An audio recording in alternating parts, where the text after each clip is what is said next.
Oh, Joy, ito nga ba yung rason kung bakit gusto niya si Kalingap Dan ang kanyang ka-love team? Yan po yung topic po natin. Ay naku, ewan ko ba itong mga basher, imbis magbigay ng advice kay na lang po yung mga pinuputak, parang puwet ng manok, charot. Ayan, hello po sa ating lahat mga ka-team Kalingap, sana ay nasa mabuti po kayong kalagayan. Unang-una, wala pong ginagawang masama si Joy, di ba? Kung mayroon man pong pagkakamali po dito ay siguro si Dan,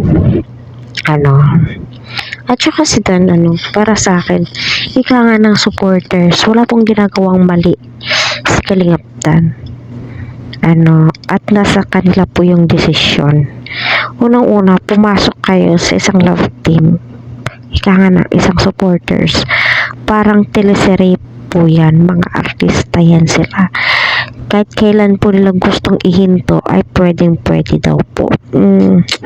Marami po talaga yung masasaktan pag ganun yung mindset, di ba? Marami ang magagalit, At saka yung pamamaalam po ni Dan sa isang ka-love team po niya ay mas mainam na po yun kaysa papasok si Dan sa panibagong love team kagaya po nito, di ba?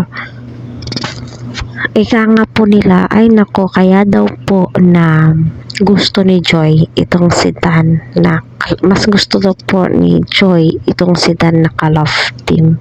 Para sa akin, okay po silang dalawa, sa totoo lang. Compatible po talaga silang dalawa.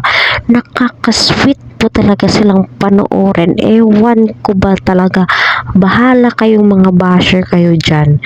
Basta ako, okay po talaga ako sa Dan Joy. Contento po talaga ako sa kanilang dalawa.